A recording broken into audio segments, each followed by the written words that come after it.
Security cameras captured everything. A black man in worn sneakers enters Madison's luxury boutique. 15 minutes later, he's humiliated, live-streamed, and banned for life. 24 hours later, the store closes forever. The timestamp reads 2:47 p.m. when Marcus Johnson pushes through glass doors on Rodeo Drive. His faded jeans and hoodie draw stares from silk-draped customers. Store manager Sarah whispers urgently to security. Marcus approaches the watch counter. He's 34, deliberately dressed down today. His backpack hangs loose. Car keys jingle in his pocket. Sales associate Emma Rodriguez ignores him, continuing to help an elderly white woman. Other shoppers pull out phones. Someone starts recording. Instagram story caption, "Drama brewing at Madison's." Have you ever walked into a space where you immediately knew you weren't welcome, where your presence alone triggered whispers and assumptions? Marcus thought he was prepared for what happened next. He wasn't. This is one of those real-life stories that reveals how black stories of discrimination still unfold daily, creating touching stories that demand we examine our biases. Marcus checks his phone. The screen shows 2:48 p.m.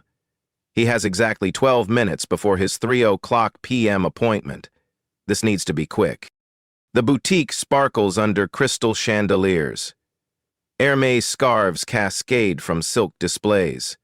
A Patek Philippe watch collection gleams behind reinforced glass. Price tags reading numbers that could buy luxury cars. The air smells of expensive leather and subtle perfume. Marcus steps toward the watch display. His reflection catches in the polished glass as he examines a Philippe Nautilus model. The price tag shows $85,000, 0 cents. He pulls out his phone to check specifications, and something slips partially from his pocket. The edge of a first-class boarding pass to Tokyo, departure gate visible. Emma Rodriguez stands 3 feet away, helping the elderly white customer decide between pearl necklaces worth more than most people's annual salary. She glances at Marcus, notes his casual appearance, and deliberately turns her shoulder toward him. The message is clear. Marcus waits. He scrolls through his phone, and attentive observers might notice expensive car keys attached to his belt loop. A Bentley logo catches the light briefly. His backpack, while worn, bears a subtle Hermes leather tag that most wouldn't recognize. "Excuse me," Marcus says politely when Emma finishes with her customer. Emma doesn't turn around immediately. She organizes some jewelry pieces slowly, making Marcus wait. Finally, she pivots toward him, with crossed arms and raised eyebrows. "Yes?" Her tone carries the weight of a sigh. "I'd like to look at that Patek Philippe, please." Marcus points to the watch he's been studying.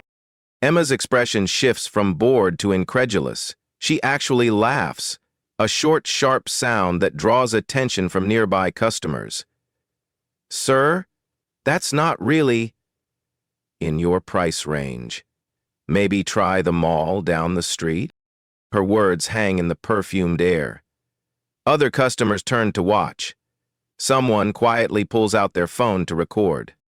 Marcus maintained his calm demeanor. "I understand the price. I'd still like to see it." Emma exchanges a look with another sales associate across the floor. The second woman shakes her head slightly and returns to helping a well-dressed couple examine diamond earrings. "Those watches start at $85,000, Emma says slowly, as if explaining to a child. "Do you understand what that means?" "I understand numbers quite well," Marcus replies evenly. His phone buzzes. The screen shows a text message from someone labeled "Board Meeting," with the message, "Moved to 3:15. Still in conference room B." Marcus quickly silences the phone, but the partial message was visible to anyone watching closely. Emma notices his expensive phone case, carbon fiber with what appears to be a company logo. She frowns slightly, uncertainty creeping into her expression for the first time. But she's committed to her assumption now.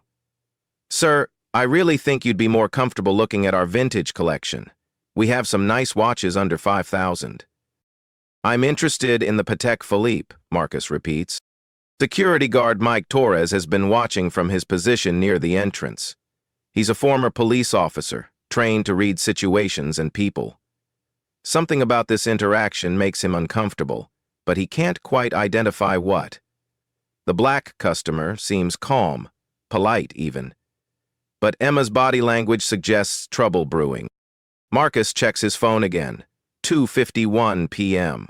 9 minutes left. A teenage customer near the handbag display starts live streaming on TikTok. Her username is @RodeoWatcher, and she has a modest following of Beverly Hills gossip enthusiasts. Something's happening at Madison's, she whispers to her phone. This is getting weird. The live stream shows 47 viewers initially, but the number climbs as viewers share with friends. Emma's supervisor, Sarah, notices the growing attention from her position behind the main counter. She's been managing high-end retail for 15 years, and she knows when a situation might escalate. Customer complaints, especially those involving accusations of discrimination, can destroy a store's reputation overnight. Sarah approaches with practiced professionalism, her heels clicking against marble floors. Is everything all right here? Sarah's voice carries authority mixed with concern. Emma immediately launches into explanation. This gentleman is asking about the Philippe collection, but I explain our pricing structure. Then Marcus turns to Sarah. I'd like to purchase a watch as an anniversary gift. I was hoping to see the Nautilus model. Sarah's eyes quickly assess Marcus's appearance. Worn jeans, basic hoodie, scuffed sneakers. She notes the backpack, the casual presentation. But she also notices something Emma missed. His posture, the way he carries himself, the quality of his watch despite his casual clothes. Of course, sir. We'd be happy to show you our collection. However, I should mention that piece requires a significant deposit just to handle. How significant? Marcus asks. $25,000. The live stream viewer count hits 200. Comments start flowing. This is uncomfortable. Why can't he just look? Store seems sketchy. Marcus nods thoughtfully. That's reasonable for a piece of that value. Sarah blinks. She expected him to retreat at the deposit requirement. Instead, he's treating it like a normal business transaction. You have that amount readily available? Sarah asks. Would you prefer cash or wire transfer? Marcus responds. The question hangs in the air. Sarah realizes she may have misjudged the situation.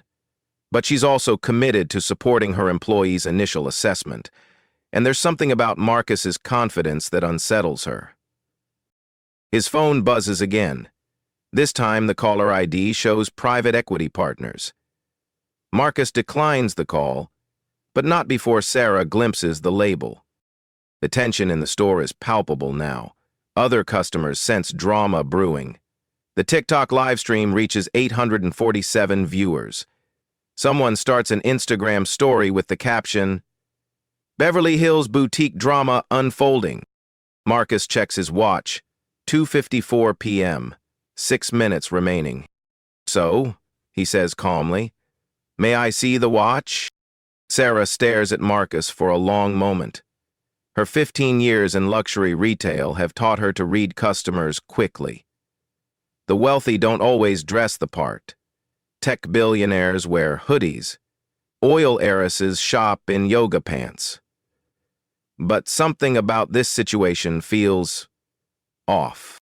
I'll need to see identification and a credit card before we handle inventory of that value, Sarah says finally. Marcus reaches for his wallet. As he opens it, observant viewers of the live stream might notice it's not a typical wallet. It's a slim leather case that appears custom-made. He pulls out a black credit card, the kind with no spending limit, and sets it on the glass counter. Emma picks up the card. Her expression changes slightly as she reads the name, Marcus A. Johnson. The card is heavier than normal credit cards, made of metal with subtle embossing. "I'll need to verify this," Emma says, though her tone has lost some of its earlier condescension.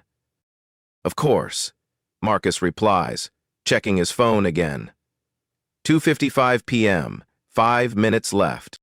While Emma processes the card, at Rodeo Watcher's TikTok livestream has exploded to 2,400 viewers. The comments section fills rapidly. Something big is about to happen. Why are they treating him like this?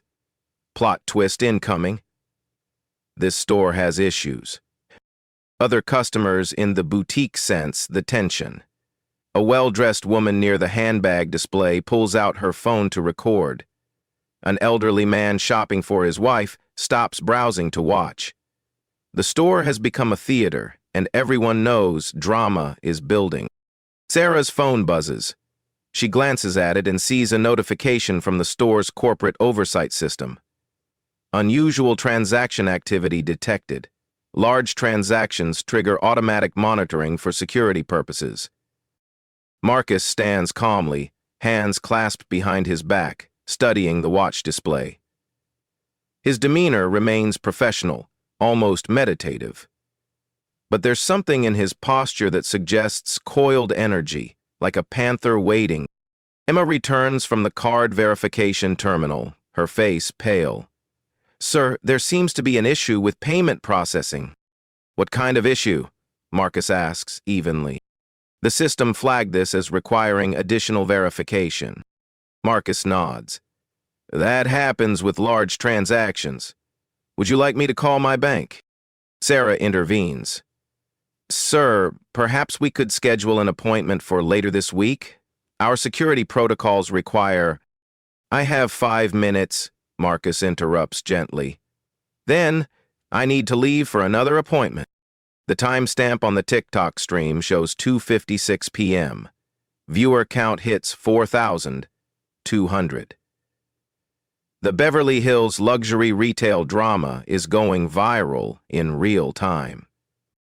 Mike Torres, the security guard, steps closer. His police instincts are firing warnings, but he can't identify the source. The black customer hasn't raised his voice, hasn't made threats, hasn't acted inappropriately. Yet something about this situation screams danger. "Ma'am," Mike says quietly to Sarah, "maybe we should—" "Sir," Sarah addresses Marcus directly, cutting off Mike's suggestion, "I'm going to have to ask you to leave. You're making our other customers uncomfortable." Marcus looks around the store. The other customers are indeed watching, but their expressions range from curious to sympathetic. Several appear uncomfortable with how Marcus is being treated, not with Marcus himself. "What specifically have I done to make anyone uncomfortable?" Marcus asks. Sarah's jaw tightens. She's committed now, and backing down would mean admitting error. "You're being disruptive to our normal business operations." "By asking to see merchandise?" "By persisting when we've explained our policies." Marcus checks his phone. 2:57 p.m. 3 minutes. A new voice enters the conversation. "Excuse me, but this is ridiculous." A young woman customer, probably mid-20s, steps forward. "He hasn't done anything wrong. Why can't he just look at a watch?" Sarah spins toward the woman. "Ma'am, please, don't interfere with store security matters." "Security matters?" The woman laughs incredulously. "He asked to see a watch." Other customers murmur agreement. The tide of public opinion is shifting. But Sarah feels trapped by her initial response. Admitting mistake now would be career suicide. Mike receives a signal from Sarah, the subtle hand gesture they use to indicate when police should be called. But Mike hesitates. His training tells him this situation doesn't warrant police intervention. Yet his supervisor is clearly escalating. The TikTok live stream reaches 6,800 viewers. Comments flood faster than anyone can read. "Call the manager." "This is discrimination. Someone record everything." "Where's the owner?" This is about to explode. Marcus pulls out his phone and checks the time. 2:58 p.m. 2 minutes remaining. I need to leave in 2 minutes, he says calmly. Are you going to show me the watch, or should I take my business elsewhere? Sarah's face flushes. Sir, I'm asking you nicely to leave. Don't make this difficult. I'm not making anything difficult. I'm asking to see merchandise in a store that's open to the public. Security, Sarah calls out. Mike Torres approaches reluctantly. Sir, I'm going to have to ask you to leave the premises. Marcus looks at Mike directly. On what grounds? Mike struggles with the answer. You're causing a disturbance. How am I causing a disturbance? The live stream viewer count explodes to 8,900. Someone has cross-posted to Instagram, where it's being shared rapidly. The hashtag Madison's Karma starts appearing in comments. 2:59 p.m. Marcus looks at his watch, not the cheap digital one on his wrist, but an expensive timepiece that finally catches Sarah's attention. It's a Vacheron Constantin, worth more than most people's cars. A minute, Marcus says quietly. A minute until what? Sarah demands. Marcus doesn't answer. He opens his phone and sends a quick text. Ready for 3 p.m. meeting. See you upstairs. Sarah frowns. Upstairs? Sir, there's nothing upstairs except 3:00 p.m. Marcus looks directly at Sarah. My appointment time. Thank you for the customer service demonstration. It was very educational. He turns toward the door, then pauses. Oh, and Sarah, you might want to check your corporate email in the next few minutes. I believe you have a meeting. Sarah's phone immediately begins buzzing with notifications. Her face goes white as she reads the first message, subject line, Emergency Board Meeting, Conference Room B3. 0:00 p.m. Incident Review. The TikTok live stream hits 12,000 viewers as Marcus walks calmly toward the exit. Wait! Sarah calls out, but Marcus is already pushing through the glass doors. The store falls silent except for the sound of phones buzzing with notifications and the quiet murmur of live stream viewers realizing they've just witnessed something extraordinary. Emma stares at the black credit card still sitting on the counter, finally understanding that she may have made the biggest mistake of her career. Outside, Marcus Johnson checks his watch one final time and heads toward the elevator that leads to the corporate offices above Madison's luxury boutique. The real meeting is about to begin. The elevator doors close behind Marcus with a soft chime. Security cameras in the lobby capture him pressing the button for the executive floor, a level most Madison's employees have never seen. The timestamp reads 3:01 p.m. Downstairs, chaos erupts in slow motion. Sarah stares at her phone screen, reading and rereading the email that makes no sense. Emergency board meeting, conference room B, 3:00 p.m., PMRE. The sender's name makes her stomach drop. Marcus Johnson, CEO, Johnson Investment Group. Versus Torn Unhap. Agent John. That's impossible, she whispers. Emma Rodriguez frantically types Marcus Johnson, CEO, into Google on her phone. The first result loads, Forbes article from 6 months ago. The headline reads, Tech mogul Marcus Johnson expands retail portfolio, $2.3 billion, 0 cents. Investment firm targets luxury market. The photo shows the same man who just walked out of their store. Emma's hands shake as she scrolls through the article. Johnson Investment Group acquired controlling interests in 17 luxury retail properties across Beverly Hills and Manhattan this quarter. Sarah, Emma's voice cracks. Sarah, you need to see this. But Sarah is already running toward the back office, her heels clicking frantically against marble floors. She needs to access the corporate directory, confirm this nightmare isn't real. The TikTok live stream, still running at 14,500 viewers, captures Emma's horrified realization. At Rodeo Watcher zooms in on Emma's phone screen, sharing the Forbes article with thousands of viewers in real time. Comments explode. No way! Plot twist of the century. She's so fired. Oh my God, he's the owner. Karma is real. Mike Torres watches the growing panic with professional concern. He's seen enough corporate disasters in his security career to recognize when everything is falling apart. "What's happening?" he asks Emma. Emma shows him the Google results with trembling hands. "The man we just kicked out. He's the CEO of Johnson Investment Group. They own our building lease." Mike's face goes pale. "They own our what?" Meanwhile, 3 floors above, Marcus Johnson enters conference room B. Floor-to-ceiling windows overlook Rodeo Drive. He can see the Madison storefront below, where a small crowd has gathered outside, phones pressed against the glass, trying to catch glimpses of the drama inside. Marcus sets his backpack on the polished conference table and pulls out a laptop. The worn exterior of the bag contrasts sharply with the high-end technology inside.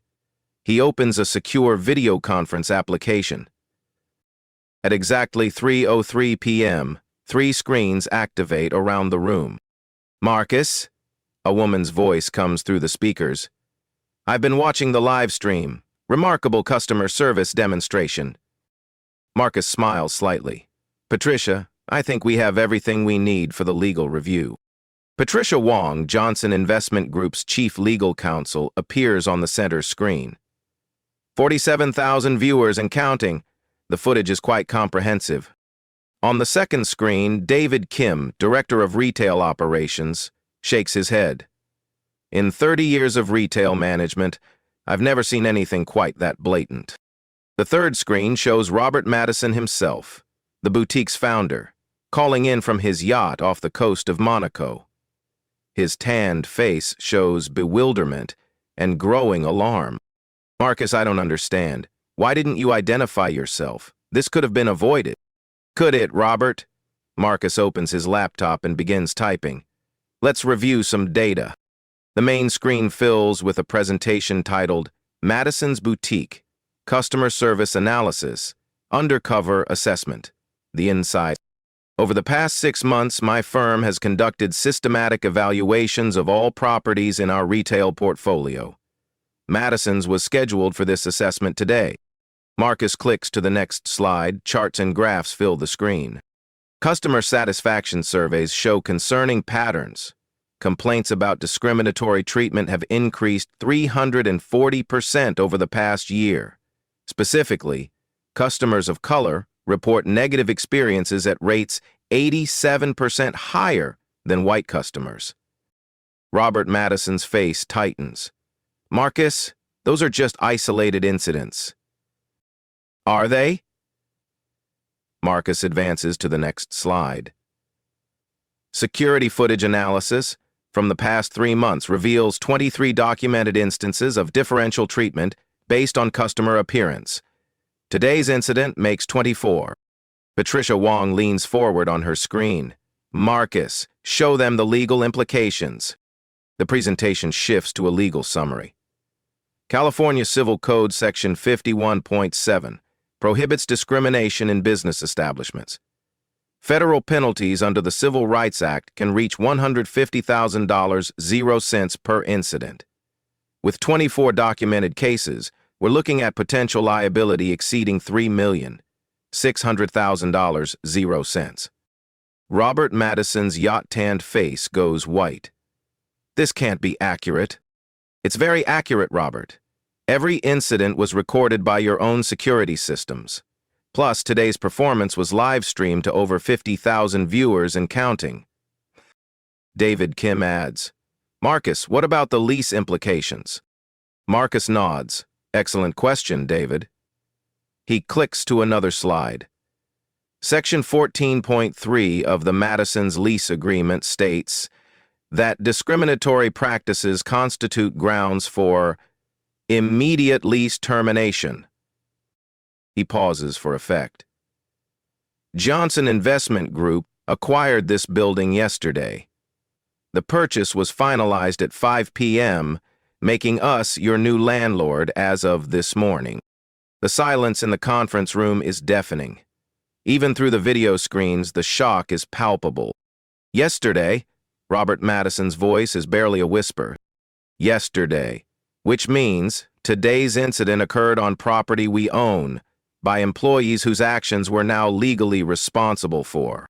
Patricia Wong's screen updates with additional documents. The liability extends beyond lease violations. We're now looking at potential civil rights lawsuits, insurance claims, and reputational damage that could affect the entire Johnson Investment Group portfolio. Marcus stands and walks to the window. Below, he can see Sarah pacing in the boutique, her phone pressed to her ear. The crowd outside has grown larger. The live stream has been shared 12,000 times in the past 10 minutes, David Kim reports. It's trending on TikTok, Instagram, and Twitter. Madison's Karma is the #3 trending hashtag in Los Angeles. Marcus turns back to the cameras. Robert, your annual rent is $2,100,000, 0 cents. Your profit margin last year was 23%. Your insurance carrier will likely increase premiums by 340% when they review this footage. Legal defense costs alone will exceed $500,000, 0 cents. He clicks to the final slide of his presentation. This brings us to today's decision point. The slide shows 3 options. Option 1, immediate lease termination. Store close in 30 days. Option 2, legal action proceeds, 2-year court battle. Public records. Option 3, comprehensive reform with public accountability. Scott and Seema were in lease. What's option 3? Robert Madison asks quietly. Marcus returns to his seat. Complete operational overhaul, new management, mandatory bias training, diversity metrics monitoring, public reporting, and a $100,000 0-cent donation to civil rights organizations. And if we choose option 3, the lease continues. The legal action is suspended pending compliance. And maybe we prevent this from happening to anyone else. Patricia Wong adds, but Robert, understand that choosing option 3 means admitting systemic problems and accepting ongoing oversight. It's not just about money. Marcus checks his watch. It's 3:12 p.m. Your store manager is currently Googling how to file for unemployment. Your sales associate is crying in the bathroom. Your security guard is updating his resume. He looked directly at Robert Madison's screen. The question isn't whether you can afford option 3. The question is whether you can afford not to choose it.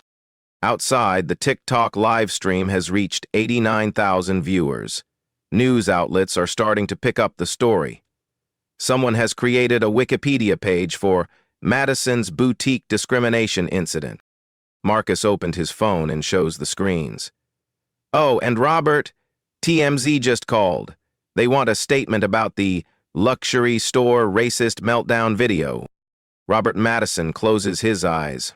When he opens them, his voice is different, smaller, defeated.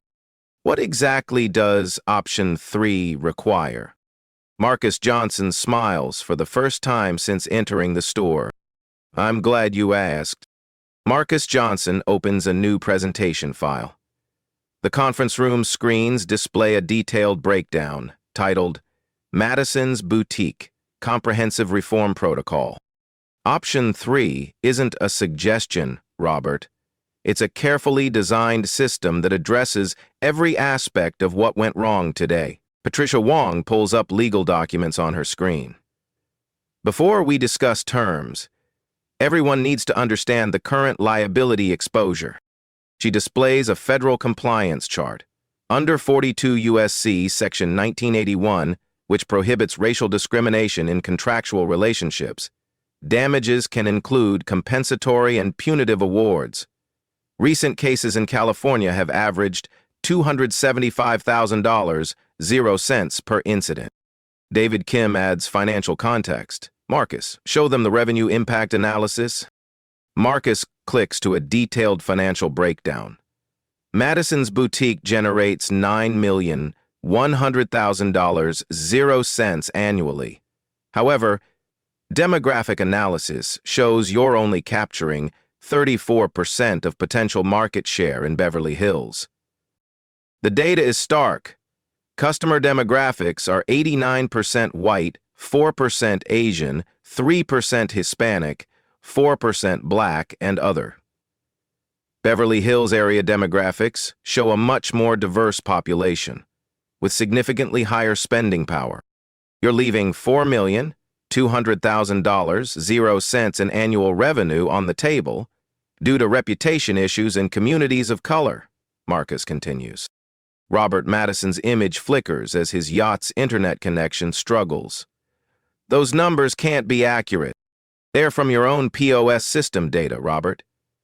Cross-referenced with census data and consumer spending reports from the Federal Reserve Bank of San Francisco. David Kim displays additional charts.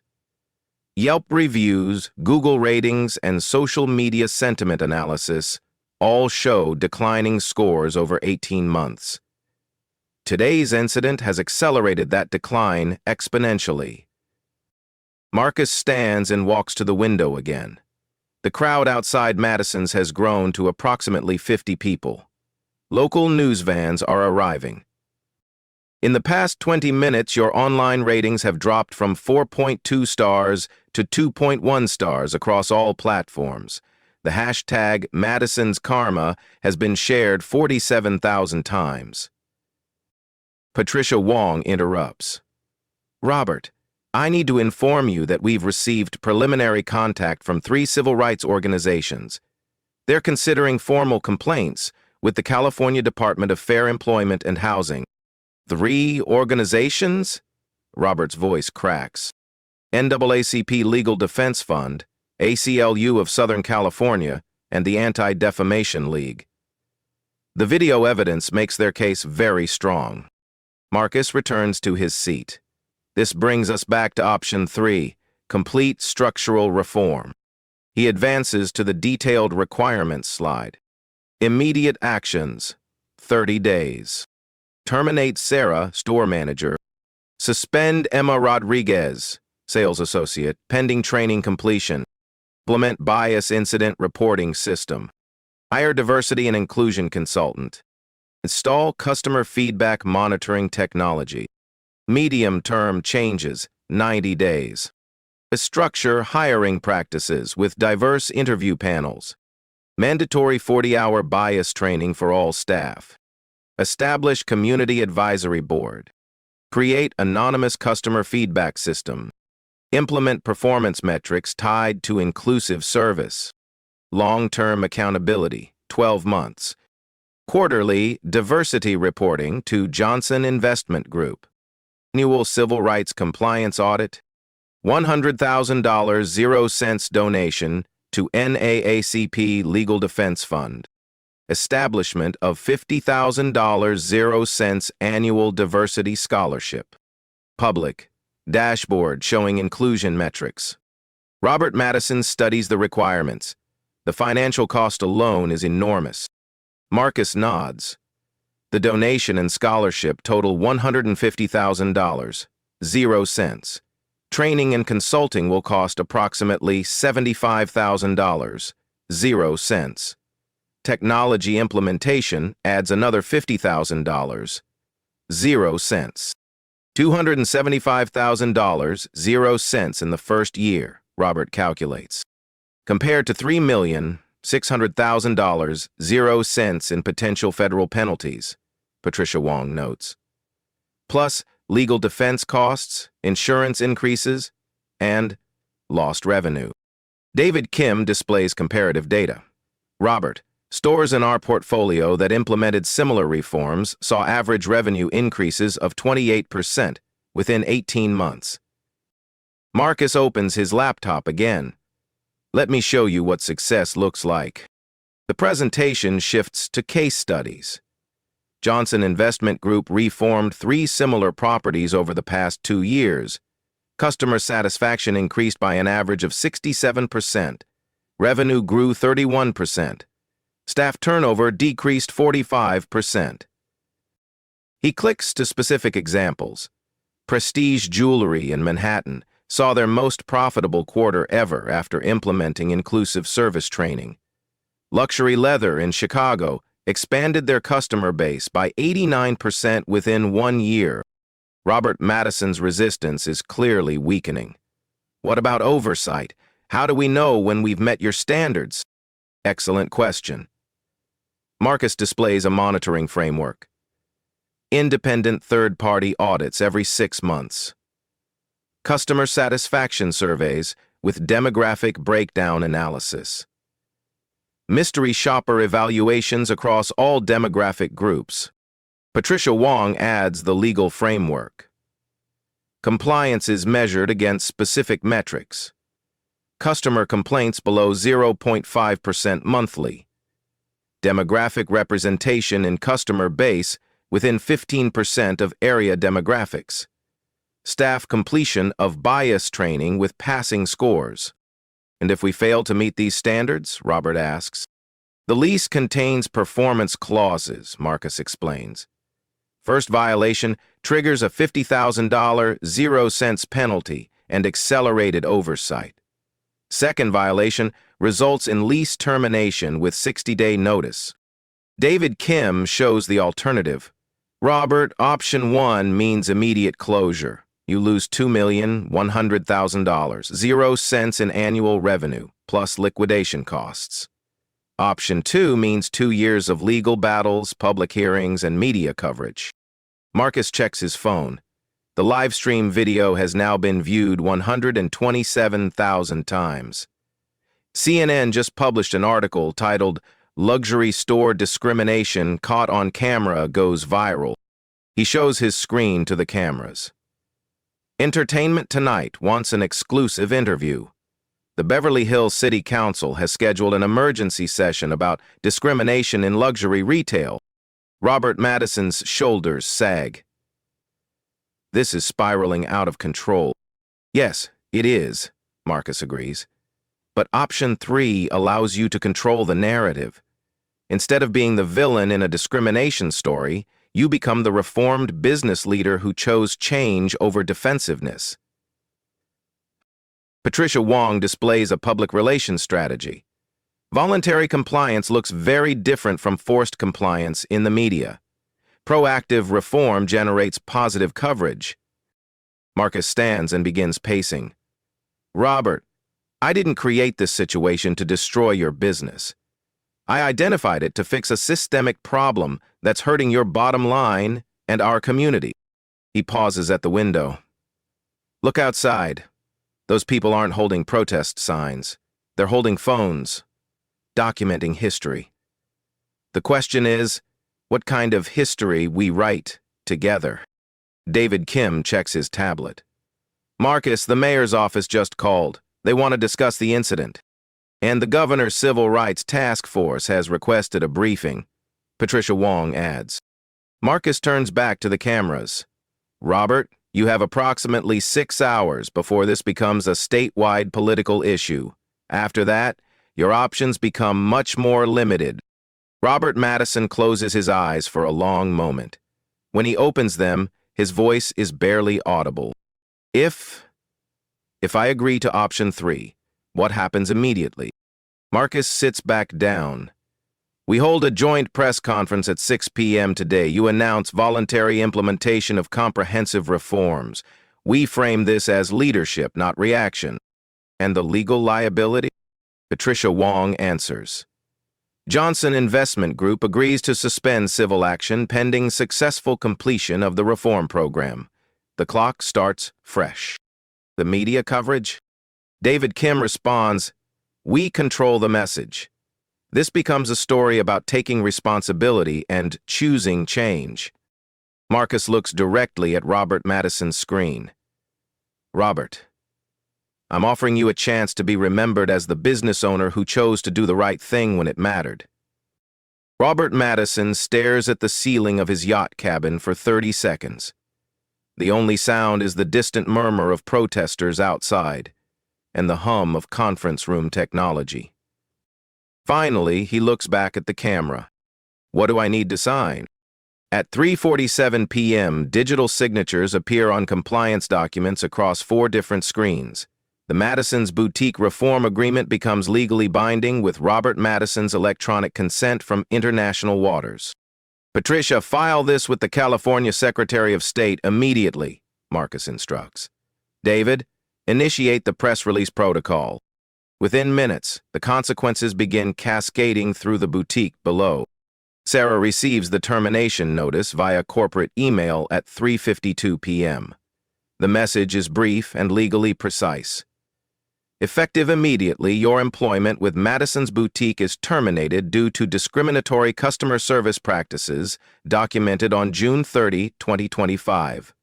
Final compensation will be processed per company policy, minus training costs incurred. Sarah stares at her phone screen in the back office, surrounded by inventory boxes and the smell of expensive perfume. 15 years of retail management ended by 15 minutes of poor judgment. Emma Rodriguez gets a different message. Mandatory suspension without pay pending completion of 40-hour bias awareness training program. Return to work contingent upon successful completion and probationary performance review. She reads it while sitting in the employee bathroom, tears streaming down her face as the live stream comments she's been reading finally stop refreshing. The TikTok video has been viewed 189,000 times. Mike Torres receives yet another notification. Formal written warning for failure to de-escalate customer service incident. Mandatory 20-hour conflict resolution training required within 30 days. At 4:15 p.m., Dr. Amelia Harrison arrives at Madison's Boutique. She's the diversity and inclusion consultant Johnson Investment Group keeps on retainer. A former federal civil rights investigator with a Ph.D. in organizational psychology. Dr. Harrison's first action is installing temporary customer feedback tablets at every service station. The devices ask simple questions. Did you feel welcome today? Was service professional and respectful? Would you recommend this store to friends? By 4:30 p.m., the new technology reveals immediate data. Of 12 customers who shopped during the afternoon, 8 rated their experience below average. Comments include, staff seemed distracted and worried, and atmosphere was tense. Meanwhile, Marcus Johnson's legal team works with surgical precision. At 4:45 p.m., they file formal notifications with relevant civil rights organizations, explaining the voluntary compliance agreement and reform timeline. NADACP Legal Defense Fund receives a detailed report including the settlement terms, reform commitments, and monitoring protocols. The $100,000 zero-cent donation will fund their economic justice initiative, focusing on retail discrimination cases. The Anti-Defamation League gets copies of the bias training curriculum that will be implemented store-wide. The 40-hour program includes modules on unconscious bias, cultural competency, and inclusive customer service practices. At 5:00 p.m. sharp, Marcus calls an emergency staff meeting in the boutique. 7 employees gather nervously among the crystal chandeliers and luxury displays. I'm Marcus Johnson, CEO of Johnson Investment Group, he begins. We now own this building and have significant concerns about today's customer service incident. The employees exchange glances. Everyone has seen the viral video by now. Effective immediately, we're implementing comprehensive reforms designed to ensure every customer receives respectful, professional service, regardless of appearance, race, or perceived economic status. Marcus explains the new protocols. Customer service standards will be monitored through mystery shopper evaluations every 2 weeks. Shoppers will represent diverse demographics and dress styles. Performance ratings directly impact employee evaluations and compensation. A community advisory board will review customer complaints and suggest improvements. The 7-member board includes representatives from Beverly Hills NAACP, local business associations, and community organizations. Anonymous reporting systems allow customers and employees to flag discriminatory behavior without fear of retaliation. Reports trigger automatic investigations within 24 hours. Training programs begin immediately. All staff must complete bias awareness education before returning to full duties. Passing scores of 85% or higher are required. Performance metrics now include inclusion measures. Customer satisfaction scores must meet diversity benchmarks. Employees receive bonuses for consistently high ratings across all demographic groups. At 5:30 p.m., the first mystery shopper arrives. A young black woman in casual clothes carrying a worn backpack. She browses quietly, testing whether service has already improved. The remaining sales associate, Jennifer Walsh, approaches immediately. "Good evening. Welcome to Madison's. Is there anything specific I can help you find today?" The interaction is recorded by discrete cameras for training analysis. Jennifer's tone is professional, her body language open and welcoming. She spends 20 minutes showing various pieces without asking about budget or payment methods. The mystery shopper rates the experience 4.5 out of 5 stars. At 6:00 p.m., the joint press conference begins in the boutique's main showroom. Marcus Johnson and Robert Madison, via video link, address assembled media. "Today's incident represents an unacceptable failure in customer service standards," Robert Madison states from his yacht. "I take full responsibility and have implemented immediate corrective measures." Marcus adds, "Johnson Investment Group is committed to ensuring luxury retail serves all customers with dignity and respect. These reforms will be monitored transparently and reported publicly." The press conference generates immediate positive coverage. Headlines read, "Luxury store owner takes responsibility after viral discrimination video," and tech CEO's undercover investigation leads to retail reform. By 7:00 p.m., the customer feedback tablets show measurably different results. Evening shoppers rate their experience an average of 4.2 stars, with comments like, "Staff was very attentive," and "felt welcomed and respected." The TikTok video continues, viral spread, but now the story includes the resolution. At Rodeo Watcher posts a follow-up. Mad. Update. Store owner just announced major changes after viral discrimination video. This is how you handle accountability. Within 30 days, independent auditors will verify compliance with all reform measures. Customer demographic data will be analyzed monthly. Staff performance reviews will include inclusion metrics alongside sales numbers. For the $50,000 0 cents annual scholarship program launches immediately, supporting students pursuing careers in business ethics and civil rights law. Recipients will be selected by the Community Advisory Board. A public dashboard goes live on Madison's website, displaying real-time customer satisfaction scores broken down by demographic categories. The transparency is unprecedented in luxury retail. Dr. Harrison establishes weekly sensitivity training sessions. Role-playing exercises help staff recognize unconscious bias. Customer service scenarios include diverse situations and backgrounds. By month's end, Madison's boutique will look identical from the outside. Crystal chandeliers will still sparkle. Luxury goods will still gleam behind polished glass. But the invisible barriers that kept customers like Marcus Johnson from feeling welcomed will be systematically dismantled. Marcus Johnson chose reform over revenge. He used his position of power not to destroy, but to create sustainable change that would outlast any individual incident.